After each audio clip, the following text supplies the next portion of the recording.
The men's basketball team has one of the biggest matchups of the season so far on Wednesday against Utah State. And that, of course, is the game that we are going to be breaking down this week. But first, let's take a look at the current Mountain West standings. So San Diego State pretty much has the one spot locked up in the Mountain West for now. However, the outcome of the Rams and the Aggies game is going to be very important once we get into the Mountain West tournament. There are 3 teams in the Mountain West that sit at 8-5 in conference play, while the Rams sit at 8-4. The Rams and the Aggies will be battling in Moby for the number 2 spot in the Mountain West. The advantage for the Rams in this one is going to be the madness in Moby.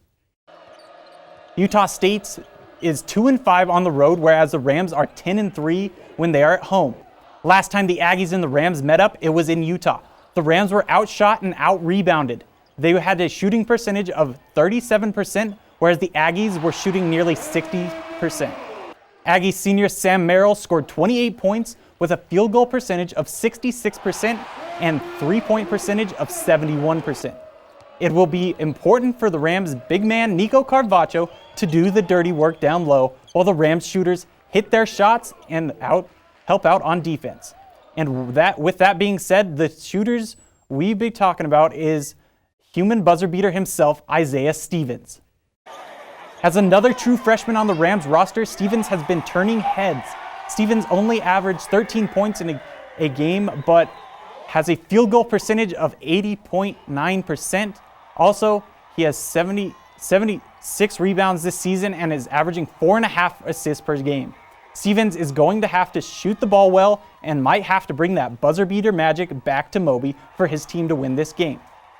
The last time these two teams met up, Nico Medved and the Rams had a hard time shutting down last year's Mountain West Player of the Year, Sam Merrill. Medved knows Merrill's strengths and what they need to do. He's a terrific player, and I thought late in the game when they had the lead and they were kind of, going to some isolation pick and rolls and stuff, we probably could have changed how we guarded, but he's a difficult player. If you don't bring 2 to the ball on him, he makes big shots. He's a great passer. There's a reason why he was the Player of the Year last year, and he looked like it tonight. And we'll have to be better on him there, but, he made a ton of plays tonight and just made a lot more than we did. I'm joined now by Jessica Mendoza, men's basketball reporter.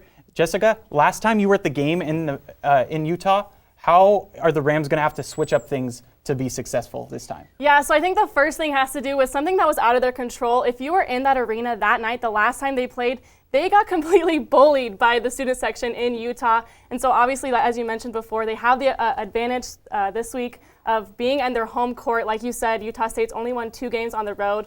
But I think another thing they're going to have to switch up, which goes along with that, is just their freshmen stepping up. These guys have been so powerful all season, and they really struggled under the pressure that they were feeling in Utah State. So I think to see them really step up there, really going up against, if you think about Nehemiah Skeda, he has out-rebounded Nico Carvacho before, and I think he can do it again. I think they're going to have to look out for that, and Bean, they're both really big, strong guys in there. So they're going to have to definitely limit those second chance points there and just get in there and rebound some balls. Yeah, I completely agree. This Moby Madness has started to ramp up a lot, and it seems like the fans are finally coming out for games. So that's going to be helpful with them having this home court advantage and with the struggles that Utah has already had. Absolutely. What do you think the Rams are going to need to do to limit Merrill? That's a tough question. And when you look at Merrill, last year he was a Mountain West Player of the Year. He probably will be again this year. He could be. He was kind of the favorite at the beginning of the year.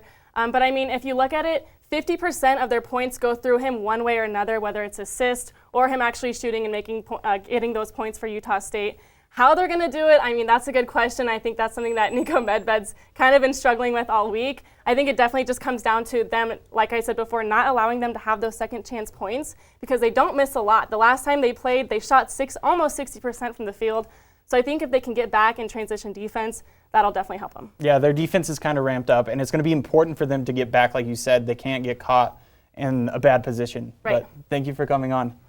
Well, Rams, that is all I have for Hunter's Hotspot this week, but don't go anywhere because Ethan and Rachel will be back with news on former Rams in the Olympics and how about those trade deadlines.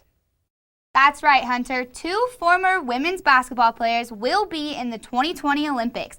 Find out who after the break. And trade deadlines are all we could talk about. I'll break down the NBA trade deadline and the MLB trade that sent shockwaves through the league. Coming up.